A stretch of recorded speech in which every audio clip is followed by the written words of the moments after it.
Greetings of the day, dear friends, architects, engineers, and supervisor. जे कोणी BPMS वर log in केलेलं आहे आणि ऑनलाईन बिल्डिंग परमिशन करण्याकरता प्रोसेस त्यांना समजून घ्यायची आहे. गेल्या काही व्हिडिओजमध्ये किंवा जे आपलं चॅनल आहे BPMS महावास्तू रिलेटेड टेलिग्रामवरती भरपूर आर्किटेक्ट्स आणि इंजिनियर्स यांनी रिक्वेस्ट केली होती की सुरुवातीपासून आम्हाला म्हणजे डेटा फिलिंग काय असेल तर बाकीच्या काय प्रोसेस असतात त्याबद्दल माहिती द्यावी आणि त्यासाठी हा व्हिडिओ आपण तयार करत आहोत. जे तुम्हाला लॉग इन क्रेडेन्शियल भेटलेले आहेत, तुम्ही जर लायसन्स्ड इंजिनियर किंवा आर्किटेक्ट असाल तर तुम्हाला तुमचं लॉग इन क्रेडेन्शियल असणार आहे. जेव्हा तुम्ही तुमचं लायसन्स अलॉट होतं ते आपण डिटेल्स टाकून इथे जर लॉग इन केलं तर इथे तुम्हाला ULB विचारण्यात येते. मी जो एक प्रोजेक्ट आहे प्रॅक्टिससाठी किंवा सॅम्पल म्हणून घेतलेला तो औरंगाबाद मेट्रोपॉलिटन रिजनल डेव्हलपमेंट अथॉरिटीचा आहे. सो मी ULB मध्ये ते नाव सिलेक्ट करतो. या ठिकाणी तुम्हाला ज्या ठिकाणी बिल्डिंग परमिशनसाठी फाईल टाकायची आहे तो पर्टिक्युलर ULB तुम्हाला सिलेक्ट करायचा आहे आणि सबमिट म्हणायचं आहे. तुम्ही लॉग इन केल्यानंतर Aurangabad metropolitan region development authority म्हणजे जे तुम्ही सिलेक्ट करताल त्या ULBचं नाव तुम्हाला इथं दिसेल, जेणेकरून तुम्ही कोणत्या महानगरपालिकेसाठी असेल किंवा बिल्डिंग प्लॅनिंग अथॉरिटी आहे तिचं नाव तुम्हाला इथे बघायला भेटेल. जसं आपण बघतो की पहिला जो टीपी क्लायंट होता आणि आत्ताचं टीपी क्लायंट आहे अपडेटेड, याच्या टॅगलाईन्समध्ये थोडेफार फक्त फरक आहेत, जास्त काही फरक नाही आहेत असे. बट सगळ्यात मोठा फरक या ठिकाणी काय झालेला आहे, नवीन BPMS किंवा टीपी क्लायंटमध्ये जो काही डेटा आपण पहिले टीपी क्लायंटमध्ये देखील आपल्याला भरावा लागायचा तो आता वेगळा टीपी क्लायंटला भरण्याची गरज नाही आहे. तुम्ही फक्त याच्यामध्ये डिटेल्स फीड केल्यात आणि प्रोसेस करत गेलात तरी तुमचा हा डेटा डायरेक्टली टीपी क्लायंटला फेच होतो. आणि जसे मागच्या व्हिडिओजमध्ये तुम्ही बघितलं असेल की प्रोजेक्ट नंबर असेल किंवा प्रपोजल नंबर असेल हा थोडा मिसमॅच झाला तर प्रॉब्लेम यायचा. आणि या सगळ्या गोष्टींना सॉर्ट आउट करण्यासाठी किंवा वर्किंग प्रोसेस ही इफिशियंट करण्यासाठी पर्टिक्युलरली आपल्याला अपडेट या व्हर्जनमध्ये आलेला आहे. इन्स्टॉलेशन रिलेटेड सुद्धा बघितलं तर माझे ऑलरेडी काही व्हिडिओज आहेत. ज्यांना इन्स्टॉलेशनबद्दल माहिती हवी असेल त्यांनी ते व्हिडिओ बघून तुमचा टीपी क्लायंट इन्स्टॉल करून घ्यावा. सर्व गोष्टी झाल्यानंतर जेव्हा तुम्ही प्रोजेक्टला जात असताल त्यावेळेस तुम्हाला दोन गोष्टी महत्त्वाच्या आहे यामध्ये, ज्यामध्ये तुमचा एकतर क्लायंट जो आहे तो क्लायंटसुद्धा रजिस्टर करणं तुम्हाला अपेक्षित आहे. आता तो कसा करायचा म्हणलं तर सिम्पली जर आपण महावास्तूच्या वेबसाईटवर गेलो तर तुम्हाला डायरेक्टली त्यांच्या नावाने तुम्हाला रजिस्ट्रेशन करता येईल. ते सुद्धा हवं तर मी एकदा दाखवतो. कारण की काही ज्या गोष्टी आपण डेटा भरत असताना आपल्याला महत्त्वाच्या आहेत त्यासोबत किंवा पहिलेच प्रोसेस करून ठेवलेल्या कधीही चांगल्या, जेणेकरून आपल्याला परत अडचण येणार नाहीत. ओके, तुम्ही तर बघू शकता रजिस्ट्रेशनसाठी इथं दिलेलं आहे. होम बटनवर तुम्ही बघितलं तर होमवर जेव्हा तुम्ही इथे महावास्तूची वेबसाईट टाकतात ती टाकल्यानंतर तुम्हाला इथे लॉग इनवर क्लिक न करता पहिले खाली जाणं आहे. यामध्ये तुम्हाला इथे रजिस्ट्रेशन हा टॅग आहे. ते रजिस्ट्रेशनमध्ये जाऊन तुम्हाला न्यू रजिस्ट्रेशनमध्ये दोन गोष्टी दिसत आहेत. जर तुम्ही टेक्निकल पर्सन रजिस्ट्रेशन केलेलं नसेल तर या ठिकाणाहून करू शकतात किंवा एक ॲप्लिकेंटचं जर तुम्हाला इथं करायचं असेल तर या ठिकाणून करू शकतात. तुम्ही बघू शकतात की जसं तुम्ही ॲप्लिकेंट म्हणून सिलेक्ट करतात तर तो ओनरचा टाईप विचारतो. जर स्वतः ओनर असेल सिंगल ओनर त्याला इंडिव्हिज्युअल ओनर करा. एकपेक्षा जास्त म्हणजे दोन किंवा त्यापेक्षा अधिक जर ओनर असतील तर मल्टिपल ओनर करा. प्रोप्रायटरी फर्म असेल तर प्रोप्रायटरी फर्म सिलेक्ट करा. पार्टनरशिपमध्ये जर असेल फर्म ते सिलेक्ट करा. प्रायव्हेट लिमिटेड कंपनीचा जर प्लॉट असेल तर तो असं सिलेक्ट करा. अशा प्रकारचं तुम्हाला इथे सगळ्या गोष्टी दिलेल्या आहेत. जनरली छोट्या प्लॉटबद्दल आपण आता चर्चा करतोय त्यामुळे इंडिव्हिज्युअल ओनर असं मी सिलेक्ट करतो. त्यानंतर तुम्हाला इथे आधार कार्डचा नंबर टाकायचा आहे जेणेकरून ते आधार कार्डवरून ते आणि आपण आपल्या याच्यावर येऊयात. या व्यतिरिक्त जे काही प्रॉपर्टी डॉक्युमेंट्स आहेत जसं की रजिस्ट्री असेल, सातबारा असेल, त्यानंतर सँक्शन लेआउट असेल, सिडकोची प्रॉपर्टी असेल तर NOC असेल, तर अशा सर्व गोष्टी तुम्हाला काम करायला चालू करण्यापूर्वी सर्व हातात ठेवायचं आहे जेणेकरून काम करत असताना तुम्हाला ते लागणार आहे. आता आपण नवीन प्रोजेक्टमध्ये जातो आहे त्यामुळे मी काय करतो इथे you have to click on TP client project.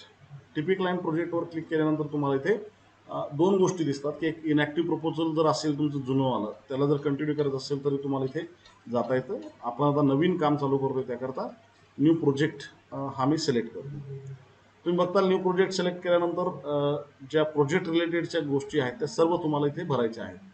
यामध्ये ULB ऑलरेडी जी तुम्ही सिलेक्ट करून एंटर झालेला आहे ती सिलेक्ट असणार आहे, ती तुम्हाला सिलेक्ट करण्याची गरज नाही आहे. नेम ऑफ सर्व्हिस तुम्हाला काय करायचं आहे नेमकं त्या पद्धतीचं तुम्हाला इथे टाकायचं आहे. आता माझं 150 स्क्वेअर मीटरच्या खालचा प्लॉट असल्यामुळे मी इथे लो रिस्क बिल्डिंग परमिशनमध्ये सिलेक्ट करतो. 150 ते 300 मध्ये जर असेल तर तुम्ही मॉडरेट रिस्क बिल्डिंग परमिशनमध्ये टाका, आणि जर समजा त्यापेक्षा जास्त असेल तर बिल्डिंग डेव्हलपमेंटमध्ये टाका. सो मी इथे 150च्या खाली असल्यामुळे लो रिस्क बिल्डिंग परमिशन असं सिलेक्ट करतोय. त्यानंतर इम्प्लिमेंटेशन एजन्सी कोण करतंय तर म्हणजे प्रायव्हेट प्लॉट असल्यामुळे आपण प्रायव्हेट टाकूया.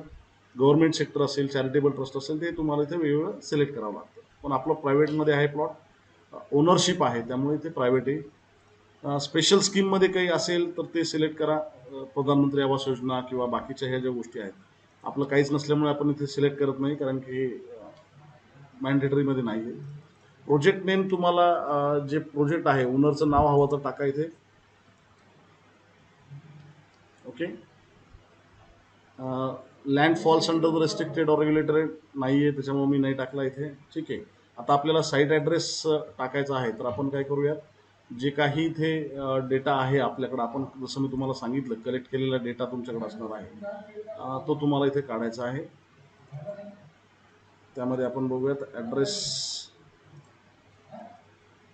ओके, इथे मला ॲड्रेस दिसतोय. ओके, प्लॅन ऑफ गट number 71 part at Vadadgaon, Waluj CIDCO, Mahanagar, Aurangabad, आणि प्लॉट नंबर जो आहे तो 37 आहे. सो मी इथे माझी जी काही डिटेल आहे ते भरूयात. प्लॉट नंबर 37,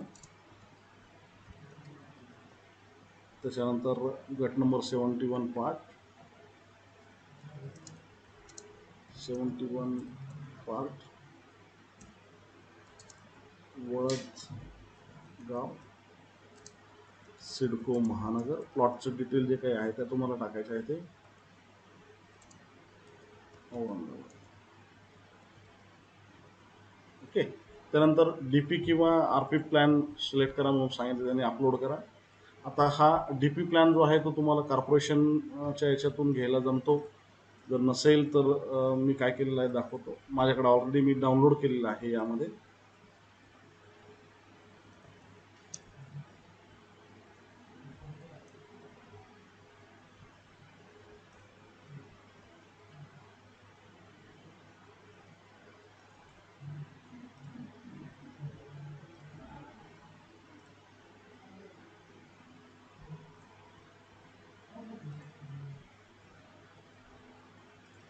ओके, इथं मी ऑलरेडी करून ठेवलेलं आहे. ओपन करून बघूयात हवा तर याच्यामध्ये आपल्याला जो लागतो तो आहे का.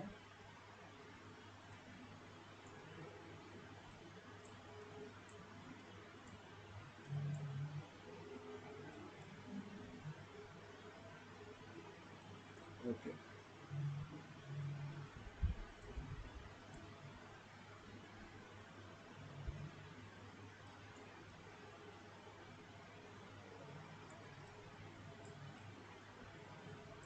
ओके, इथे प्लॉट आहे आपला गट नंबर 70. ओके. सो अशा प्रकारे आपण याच्यामध्ये क्रॉस चेक करू शकतो. हा येलो झोनमध्ये आहे. सो हा लेआउट तुम्ही एकतर स्नॅपशॉट काढून टाकू शकतात किंवा डायरेक्टली सिलेक्ट करू शकतात. गुगल इमेज आपल्याला टाकायची आहे तर गुगल इमेजसुद्धा आपण ऑलरेडी इथे डाउनलोड करून ठेवलेली आहे, ती पण इथे टाकूयात. सर्व गोष्टी आपण ऑलरेडी ह्या करून ठेवायच्या आहे, जेणेकरून तुम्हाला काम करत असताना त्या लागताना तुम्हाला ते अपलोड करावं लागेल आणि वेळ वाया जाणार नाही. सो रेग्युलरायझेशनमध्ये अथोराईज सिलेक्ट करायचं आहे. टाईप ऑफ डेव्हलपमेंटमध्ये तुमचं कोणत्या टाईपचा प्लॉट आहे, जसं की तुम्ही इथं बघू शकता, जसं आपण याच्यावर बघितलं होतं तर 37 नंबरचा प्लॉट या ठिकाणी दिसतोय कॉर्नरला. तर हा 3 साईडने मार्जिन सोडायचा आहे, त्याच्यामुळे हा ऑब्विसली सेमी डिटॅचमध्ये येतो. जर फक्त फ्रंट आणि बॅक मार्जिन असेल तर तुम्हाला तो रो हाऊसमध्ये सिलेक्ट करायचा आहे, आणि पूर्ण याच्यामध्ये जर मार्जिन सोडायचे असेल, जसं हा 34 नंबरचा प्लॉट दिसतोय त्या ठिकाणी तुम्हाला डिटॅच प्लॉट असं टाकावं लागेल. ओके, इथं दिसते तुम्हाला वेगवेगळ्या प्रकारच्या. सो मी इथे सेमी डिटॅच सिलेक्ट केलेला आहे. इन्सेंटिव्ह FSI तुम्हाला काही घ्यायचं असेल तर तिथे यस म्हणा, नाहीतर नो म्हणा. डेट ऑफ साईट सर्वे, तुम्ही कधी साईट सर्वे केलेला आहे ती डेट टाका इथे. टाईप ऑफ प्रपोजल कोणता आहे, रेसिडेन्शियल आहे किंवा कमर्शियल आहे. तर आपलं रेसिडेन्शियल असल्यामुळे मी रेसिडेन्शियल सिलेक्ट करतो. हिली लँडमध्ये आहे का, नाही आहे. Claiming proposed use under non confirming zone आहे का, तो पण नाही आहे. गॅस लाईन तिथून गेलेली आहे का, तर नाही आहे गेलेली. 50% कन्सेशन तुम्हाला अप्लाय करायचं आहे का, तर छोट्या प्रोजेक्टसाठी हे काय आपण अप्लाय करत नाही, त्यामुळं मी कट केलेलं आहे. त्यानंतर जो काही तुमचा प्रोजेक्ट आहे त्याची टोटल डिटेल्स आपल्याला डिस्ट्रिक्ट असेल, तालुका असेल आणि विलेज असेल हे आपल्याला इथून सिलेक्ट करावं लागेल. ठीक आहे.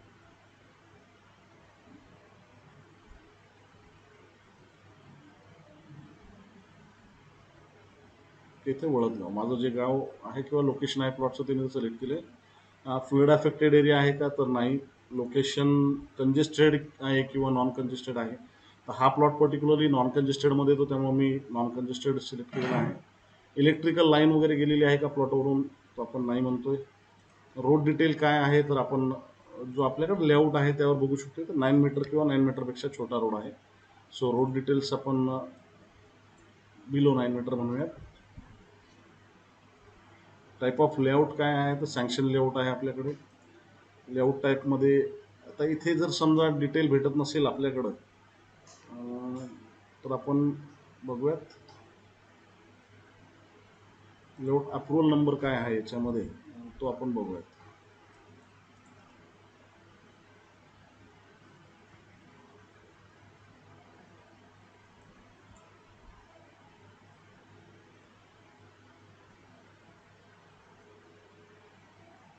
Letter include 2018. ठीक आहे.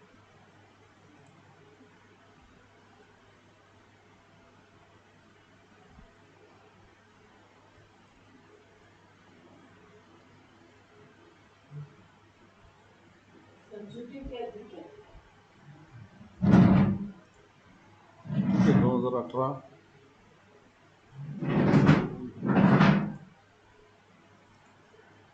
डेट पण बघून घेऊयात आपण.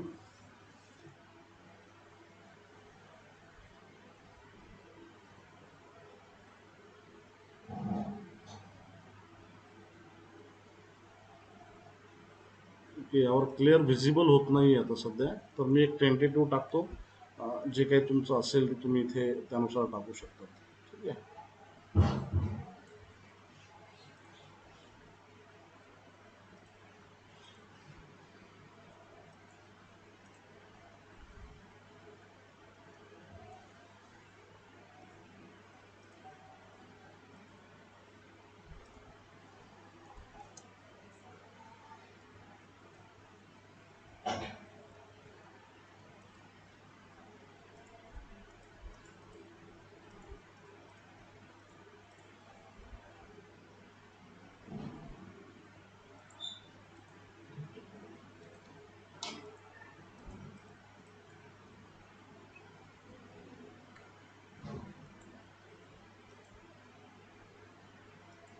नाही भेटत इथे अजून, तो ऑप्शन नाही आलेला. ठीक आहे, आपण एक कोणतं सिलेक्ट करूयात.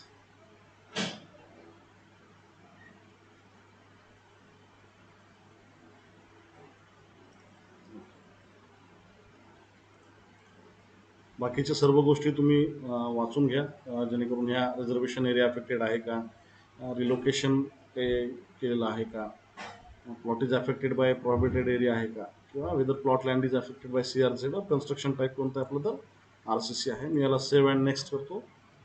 सो सेव्ह अँड नेक्स्ट केल्यानंतर आपली जो काही डेटा आपण पहिल्या पेजवर भरलेला आहे तो पूर्ण सेव्ह होतो. काही जर डेटा आपण भरलेला नसेल तर तो सगळं दाखवतो, आणि कंप्लीट असेल तर तो नेक्स्ट पेजवर नेतो. तुम्हाला नेक्स्ट पेजला जाण्यासाठी पहिल्या पेजला सेव्ह करूनच पुढे जाता येतं, डायरेक्टली कोणत्याही पेजवर आपल्याला जाता येत नाही. ठीक आहे. तर पुढच्या प्लॉट डिटेल्समध्ये झोन कोणता आहे, इक्विव्हॅलंट झोन कोणता वेगळा आहे का तुमचा, तो तुम्हाला सिलेक्ट करावा लागतो. सो ओके, आपला रेसिडेन्सेस आहे त्यामुळे आपण रेसिडेन्स केला आहे. गट नंबर आपला 72 पार्ट आहे, तो आपण टाकूयात 72 पार्ट. प्लॉट नंबर 37 आहे आपला, फायनल प्लॉट नंबर 37. विलेज और मौजे, Waladgaon. Area as per physical सर्वे. आता आपण जो फिजिकल सर्वे केलेला आहे यामध्ये किती स्क्वेअर मीटरचा आहे, आता ॲक्च्युली काय आपण जो बघितला तर 13 बाय 9.30 हा 120.90 स्क्वेअर मीटरचा प्लॉट आहे. आणि फिजिकली पण बघितलं तर तो जेव्हा आपण व्हिजिट करतो तर तो सुद्धा तेवढा आहे का हे क्रॉस चेक करावं लागतं आपल्याला. ऑब्व्हियसली तो तेवढाच प्लॉट असतो, कारण रजिस्ट्री करताना सर्व गोष्टी या चेक केल्या जातात. जर काही कमी जास्त असेल तर तुम्हाला इथं मेन्शन करणं गरजेचं आहे. ठीक आहे. तो केल्यानंतर तुम्ही इथे बाकीच्या गोष्टी डिटेलमध्ये सिलेक्ट करू शकता.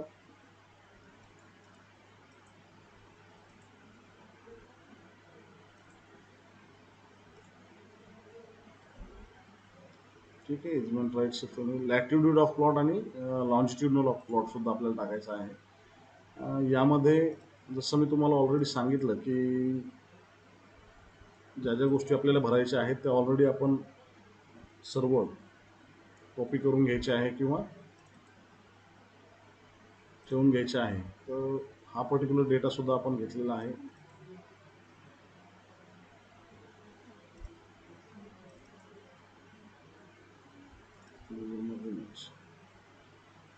इथं तुम्ही बघू शकता आपण काढलेल्या ऑलरेडी 19.822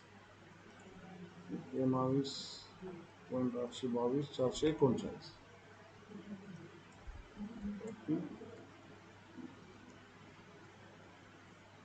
लॅटिट्यूड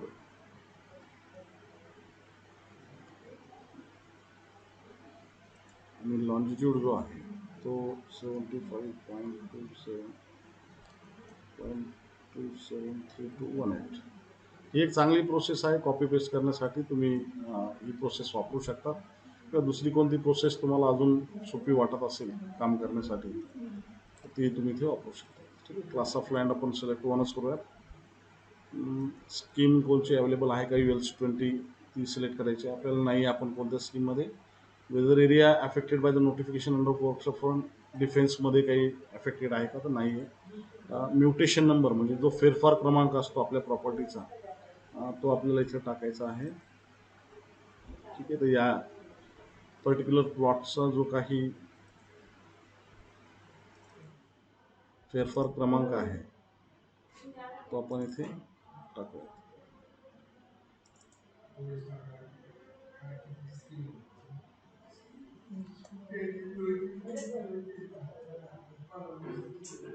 फेरफार क्रमांक बघताना आता मी काही अजून डाउनलोड केलेले आहेत त्यामुळे तुम्ही बघून घ्या. यामध्ये आपल्या जो कोणी ओनर आहे त्याचं नाव असणं गरजेचं आहे. हा आता लिहून घेणार इथे दुसरेच आहेत ओनर, त्यामुळं हा नाही आपला. क्लोज करूयात. सातबाऱ्यावर सुद्धा दिलेलं असते डायरेक्टली, तो सुद्धा तुम्ही बघू शकता. आता इथं तुम्ही बघू शकता की प्लॉट क्रमांक 37 आणि ओनरचं नाव दिसत आहे.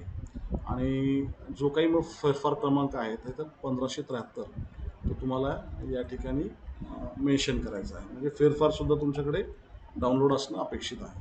डेटा भरल्यानंतर आपल्याला याला सेव्ह करायचं आहे.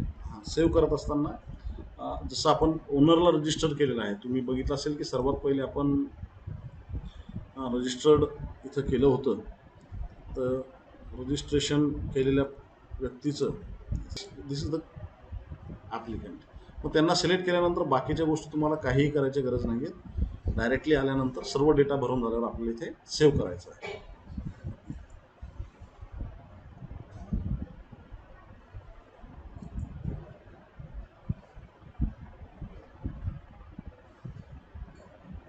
ओके. आपल्याला एरिया नेम इथं सिलेक्ट करायचं आहे.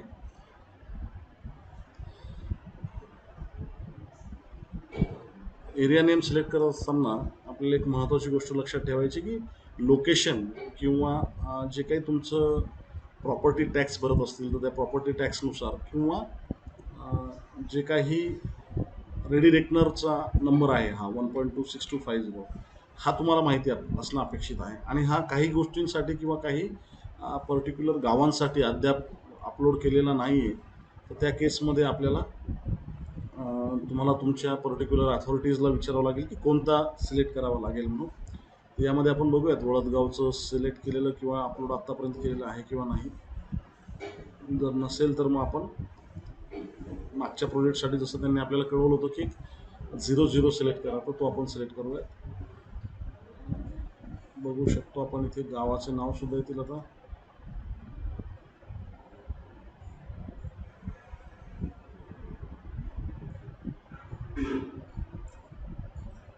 ओके. अजून झालेलं नसल्यामुळे आता हे लिंबे जळगावचे आहेत, माळीवाडा आहे, शिंदोन आहे, भिंदोन आहे, खैरगावान आहे, करोडी आहे, खोजेवाडी आहे, खराडी, सुलतानपूर, खातगाव, चिठ्ठाण.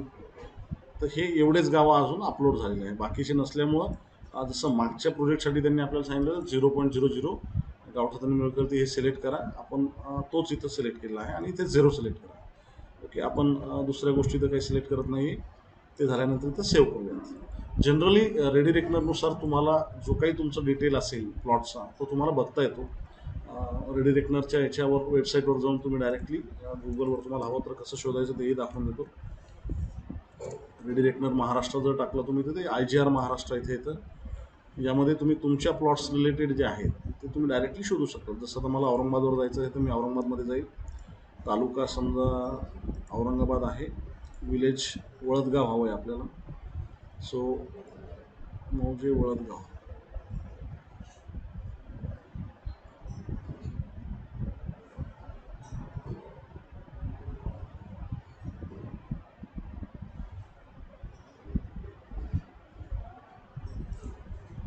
वळदगावमध्ये आपल्याला लोकेशन पाहिजे आहे तर आपण बघू शकतो.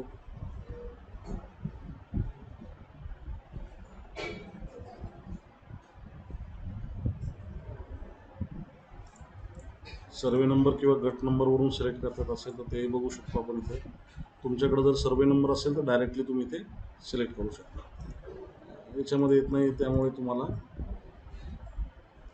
माहिती असेल तिथं बघूयात आपण. गायरान जिरायती माहिती गावठांमध्ये बघूयात. सर्वे नंबरमध्ये नाही आहे अवेलेबल. त्यामुळे आपण इथे जर तुमच्याकडे इथे सर्वे नंबर असेल, माझ्याकडे एक प्रॉपर्टीचं जे काम चालू आहे आता सध्या ते हवं तर मी दाखवतो तुम्हाला. ओके. याच्यामध्ये जसं मी तुम्हाला सांगत होतो की आपलं एक्झॅक्टली कुठं येतं तर तुम्हाला इथं बघायला भेटेल. औरंगाबाद म्हणजे महानगरपालिकेच्या अंतर्गत असलेलं असेल तर मी इथं बघू शकतो. अपडेटेड नसल्यामुळं साईट इथे सध्या येत नाही आहे तर आपण ठीक आहे. प्रोसेस तुम्हाला लक्षात आली असेल, सेम प्रोसेस तुम्ही फॉलो करू शकता. यानंतर पुढचं पेज आता आपण जसं बघितलं इथे माझं पूर्ण डिटेल अपलोड झालेले आहे. नेक्स्ट स्टेपला गेल्यानंतर आता आपल्याला अदर डिटेल जे आहेत ते application is as per provision of chapter number 7. तर चॅप्टर नंबर 7 म्हणजे हाईट, बिल्डिंग हाईट्स ज्या आहेत त्या एक्सीड होण्यासाठीचा आहे. त्यामुळं आपण तो त्या कंडिशनमध्ये नाही आहे. DP रोड अफेक्टेड आहे का, किंवा आपण हवं तर एकदा चॅप्टर 7 बघून घेऊयात, ज्यामध्ये तुम्ही बघू शकतात की आपल्या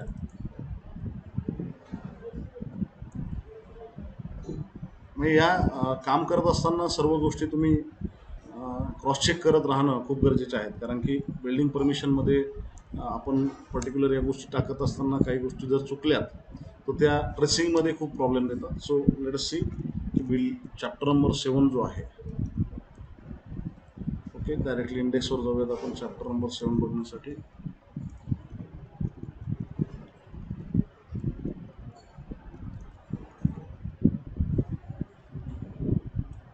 higher FSI for certain uses, right. म्हणजे जर तुमचं 1 किंवा त्यापेक्षा जास्त जर FSI तुम्ही कंझ्युम करत असाल तर त्यासाठी जर तुमचं प्रपोजल असेल तर तुम्हाला इथे येस सिलेक्ट करायचं आहे. DP रोड गेलेला आहे का आपल्या प्लॉटमधून, तर येस असेल तर येस, DP रोड अफेक्टेड नसेल तर नो म्हणूया.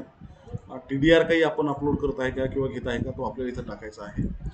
बेसिक FSI आपण कितीचा आपल्याला आहे तो इथे टाकायचा आहे. प्रीमियममध्ये काही घेणार आहोत का तो टाकायचा आहे.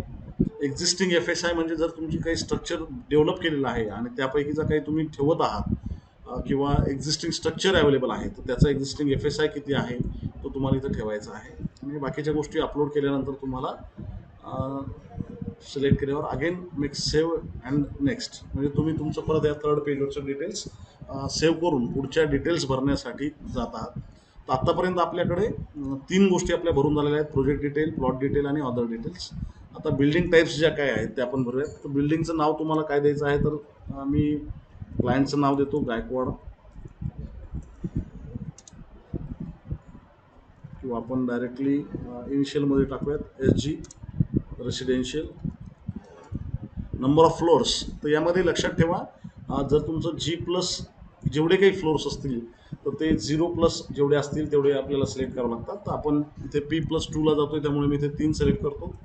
प्लिंथ लेवल आपली जी आहे ती 0.6 मीटर ठेवतोय आपण जनरली. कोणत्या टाईपचं तुम्ही डेव्हलपमेंट करत आहात, रेसिडेन्शियल आहेत किंवा यात्री निवास, ते तुम्हाला सिलेक्ट करायचं आहे. आणि सब कॅटेगरीमध्ये तुमचं कोणत्या टाईपचं यूज असणार आहे. तर माझं जनरली इंडिपेंडंट सिंगल फॅमिली आहे. नंबर ऑफ टेनंट 2 असणार आहे, कारण खाली पार्किंग आहे आणि वरच्या 2 फ्लोअरला 2 BHKचे 2 सेट आहेत. सो मी इथे नंबर ऑफ टेनंट 2 टाकत आहे. जर तुम्ही मल्टी फॅमिली ड्वेलिंग्स म्हणजे प्रत्येक फ्लोअरला वेगवेगळे पर्सन राहणार आहेत भाडेकरू, किंवा ओनर वेगवेगळे आहेत 2, तर त्या केसमध्ये तुम्हाला इथे ड्वेलिंग टाकायचं आहे. नॉर्मल रेसिडेन्शियलमध्ये तुम्ही नॉर्मल टाकू शकतात, किंवा रो हाऊस असेल, या सगळ्या गोष्टी आपण इथे टाकू शकतो. इंडिपेंडंट सिंगल फॅमिली मी इथे टाकलेलं आहे. हवं तर तुम्ही इथे नॉर्मल रेसिडेन्शियल सुद्धा सिलेक्ट करू शकता, doesn't matter. Number of tenant 2 आहेत तर 2 टाकूयात. स्टेप मार्जिन काही घेतलेले आहेत का आपण, तर नाही आहेत. इथे आपण आता फ्लोअर नेम्स ॲड करूयात. तर सगळ्यात पहिला पार्किंग फ्लोअर आहे, पार्किंग फ्लोअर टाकूत. फ्लोअर हाईट किती आहे आपली, तर 2.55. फ्लोअर यूज काय करणार आहोत आपण, तर रेसिडेन्शियलमध्ये पार्किंग फ्लोअर असणार आहे आपला. आणि फ्लोअरचा नंबर काय आहे तो आपल्याला इथे टाकायचा आहे. ठीक आहे, 0, 1 म्हणूयात. आपल्याला 2 आणि 3 करावं लागणार. So after ground floor, first floor 3.115, residential 2 number, आणि इथं शेवटचं सेकंड फ्लोअर 3.115, रेसिडेन्शियल.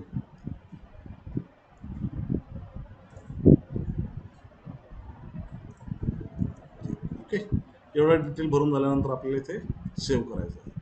यामध्ये आयडेंटिकल फ्लोअर्स जे आहेत, तुम्ही जर टाकायला नंबर्स चुकलात तरी सुद्धा तो डिटेल्स घेत नाही. त्यामुळे लक्षात ठेवा, ग्राउंड फ्लोअर, फर्स्ट फ्लोअर आणि सेकंड फ्लोअर असे तुमचे किती फ्लोअर आहेत. जर वरती आपण 3 फ्लोअर टाकलेले असतील तर 3चा डेटा इथे तुमचा भरला गेला पाहिजे, अन्यथा तो तिथे घेत नाही.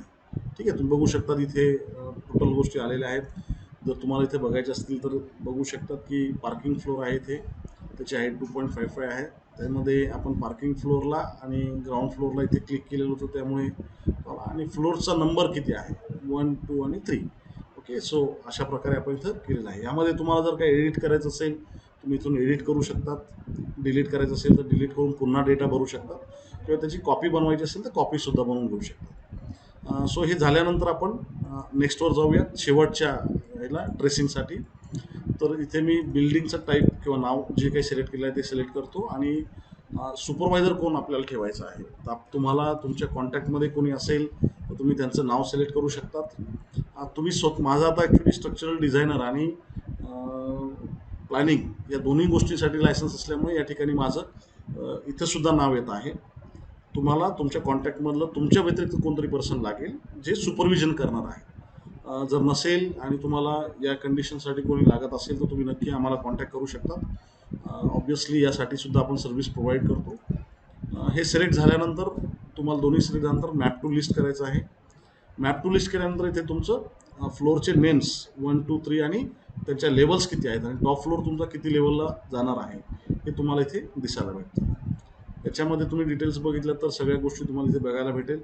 झाल्यानंतर याची जर तुम्हाला वाटत असेल प्रिंट काढूयात तर प्रिंट काढू शकता तुम्ही. इथे प्रिंटवर क्लिक केल्याने प्रिंट डायरेक्टली तुम्हाला इथे त्याची घ्यायला भेटते. पण प्रिंटची सहसा त्याची काही गरज पडत नाही, त्यामुळे मी डायरेक्टली आता इथे फायनल सबमिट असं क्लिक करतो. आणि तुम्ही बघू शकताल आता की ज्या काही डिटेल्स आपण भरलेल्या आहेत त्या जर प्रॉपरली भरले गेलेले असतील तर इथे आपल्याला एक प्रपोजल नंबर तयार होतो. ठीक आहे, your information is saved successfully. म्हणजे आपलं जे काही कंटेंट आहे तो सगळा व्यवस्थित भरले गेलेला आहे आणि तो ऑलरेडी इथे जर बघितलं तर तो अपडेट झालेला आहे. ठीक आहे,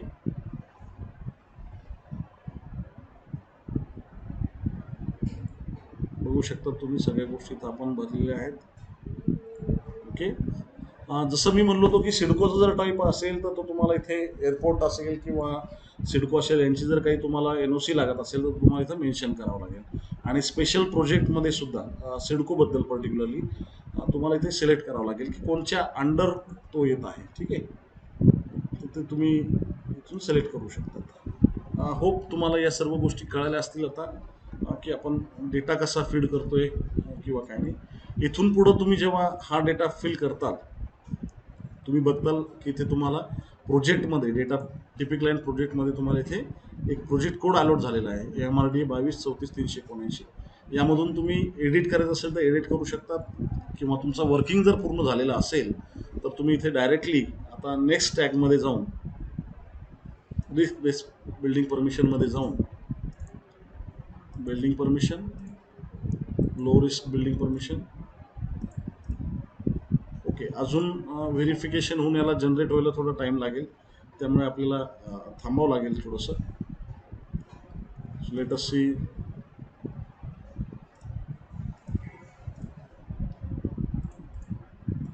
ओके,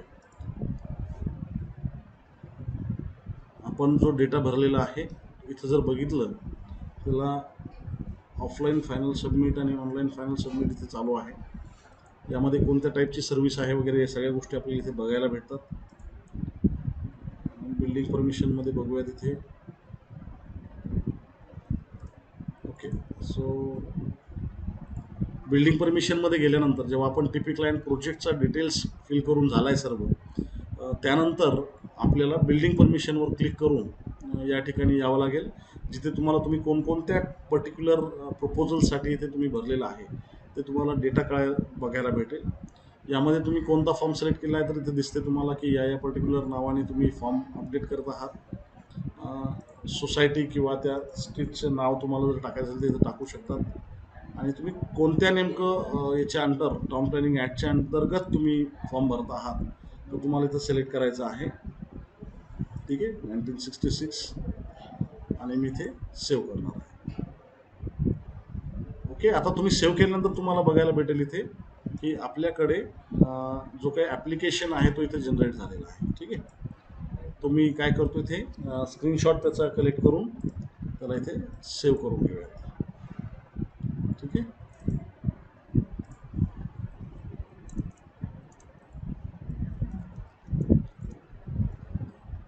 इथे लागलं तर नवीन फाईल तयार करतो, BPMS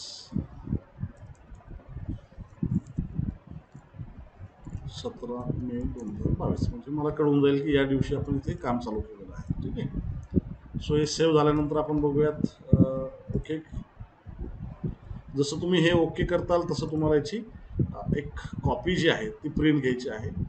जनरली यामध्ये अप्लाय डिजिटल सिग्नेचर वगैरे दिलेलं आहे, परंतु सिग्नेचर अप्लाय होत नाही अजून. काही अपडेट्स जसे मी तुम्हाला बोललो की अजूनही कंप्लीट झालेले नाही आहेत. सो जनरली तुम्ही जर इथे बघितलं तर डिजिटल सिग्नेचर अजूनही अप्लाय होत नाही आहे. So what you can do, you can just download it. ठीक आहे, डाउनलोड करा क्लायंटला, आणि तुमच्या ज्या काही साईन्स असतील त्या तुम्ही इथे साईन करून याला अपलोड करू शकता. ठीक आहे, सो मी इथे डिजिटल सिग्नेचर होत नाही त्यामुळं लेट्स फॉरगेट अबाउट दिस, त्याला तसंच ठेवूयात. आणि इथे आल्यानंतर सेव्ह ड्राफ्ट करून परत आपण बघूयात काय चेंजेस आहेत.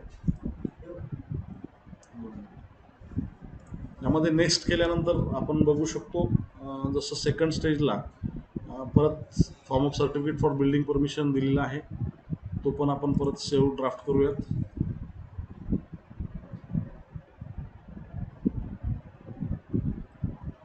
फॉर्म सेव्ह झाल्यानंतर तुम्हाला परत त्याची प्रिंट घेता येते. So again take the print. आता हा आपल्या रिलेटेड असल्यामुळे फक्त एक डिजिटल सिग्नेचर इथे येत आहे, सेकंड सिग्नेचर येत नाही. सो अगेन डाउनलोड इट, जे काही तुमचं फोल्डर आहे त्यामध्ये डाउनलोड करून घ्या, आणि अगेन कम टू बॅक. दोन्ही गोष्टी डाउनलोड झाल्यानंतर तुम्हाला आता हा जो काही पर्टिक्युलर फॉर्म आहे तो तुम्हाला आता सबमिट करायचा आहे. So go to the final submit. Okay, your application form is successfully submitted. आता इथं सबमिट झाल्यानंतर तुम्ही बघू शकतात की आपल्याकडे हा पूर्ण आता ब्लँक झालेला आहे फॉर्म. नाव go to the risk based building permission, select it. बघा आता मागच्या वेळेस इथे नाव आलेलं नव्हतं, आता तुमचं फॉर्म सबमिट झाल्यामुळे इथे डायरेक्टली नाव येतं आहे. आणि proposal drawing file and scrutiny report still not generated, जोपर्यंत आपण आता ट्रेसिंग करत नाही तोपर्यंत या बाकीच्या सगळ्या गोष्टी इथं आपल्याला डेव्हलप झालेल्या दिसणार नाही. त्यामुळे आपल्याला इथे वेट करावं लागणार आहे. ठीक आहे. सो जसं तुम्ही बघू शकता नाव इथे आलेलं आहे, परंतु बाकीच्या गोष्टी इथं तयार झालेल्या नसल्यामुळे आपल्याला त्याला थांबावं लागणार आहे. ठीक आहे. So just go to the tracing point नाव. अशा प्रकारे तुम्ही कोणत्याही प्रकारचा प्रपोजल असेल तर तो तुम्ही इथून अपडेट करू शकता. आणि जसं तुम्हाला जर बघायचं असेल की आपल्याला आता इन प्रोसेसमध्ये काही फाईल चालू आहेत किंवा काय असेल, जेव्हा आपण ट्रेसिंग करूयात तर ट्रेसिंग करून फायनल सबमिट केल्यानंतर या ठिकाणी इन प्रोसेसमध्ये तुमचा काउंट दिसायला चालू होतो आणि बाकीच्या गोष्टीसुद्धा तुम्हाला इथे बघायला भेटतात. ठीक आहे. होप ज्या काही इन्फॉर्मेशन तुम्हाला दिलेल्या आहेत त्या समजल्या असतील. काही जर डाऊट असतील तर तुम्ही नक्कीच दिलेल्या डिटेल्सवर कॉन्टॅक्ट करा. आणि काहीही अडचण असेल तर नक्की मॅसेजमधून किंवा कॉल्समधून तुम्ही आम्हाला क्वेश्चन विचारू शकता. आणि अनेक प्रकारच्या सर्व्हिसेस जशा बिल्डिंग परमिशन असेल, ऑनलाईन बिल्डिंग परमिशन, या पद्धतीच्या सर्व्हिसेससुद्धा सर्व महाराष्ट्र स्टेटसाठी आपण प्रोव्हाइड करतो. एखाद्या प्रोजेक्टसाठी जर तुम्हाला टाईम नसेल किंवा तुम्हाला करून घ्यायचं असेल तर त्या गोष्टीसाठी सुद्धा तुम्ही आम्हाला कॉन्टॅक्ट करू शकता. थँक्यू.